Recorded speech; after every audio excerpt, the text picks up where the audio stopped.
நடிகர் சூர்யாவுடைய ஆக்டிங்ல வெங்கு அட்லூரி தெலுங்கு டைரக்ஷன்ல இப்போ ஜூன் மாசம் ரிலீஸ்க்கு ரெடியா இருக்கிற படம் தான் விஸ்வநாதன் சன்ஸ். ஸோ இந்த படத்துடைய ட்ரீசர் இப்போ ரிலீஸ் பண்ணியிருக்காங்க. ட்ரீசர் சூப்பரா இருக்கு, கிளீனா இருக்கு, பர்ஃபெக்டா இருக்கு. ஸோ ஒரு டிஃப்ரெண்டான அட்டம்ப்ட் வந்து சூர்யாவுக்கு இவர் கொடுத்துருக்காருன்னு நினைக்கிறேன். ரொம்ப நாள் கடந்து இந்த படத்தை ஒரு ட்ரீசர் பார்க்கும்போதே இது வந்து தெலுங்கு படன்றதான ஒரு இது வந்து பக்காவா கிளியரா தெரியுது.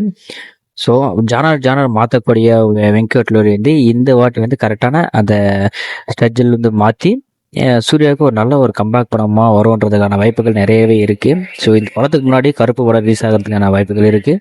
ஸோ இந்த படம் ஜூன் மாதம் ரிலீஸ் ஆகும்போது ஸோ நம்ம சூர்யாவுக்கும் மமிதா பைஜுக்கும் இருக்கிற கெமிஸ்ட்ரி வந்து இந்த படத்தில் நல்லா ஒர்க் அவுட் இருக்குன்னு நினைக்கிறேன். ஸோ சூர்யாவுக்கு வந்து 40+ ஏஜ் ஆகும், மமிதாவுக்கு வந்து 20+ ஏஜ் ஆகும் இந்த படத்தில் காமிச்சிருக்காங்க.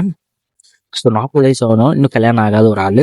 ஸோ 20 வயசு இருக்கிற பொண்ணு வந்து நம்ம ஹீரோவுக்கு பின்னாடி சுற்றுற மாதிரியான காட்சிகள் இந்த படத்தில் இடம் பிடிச்சிருக்கு.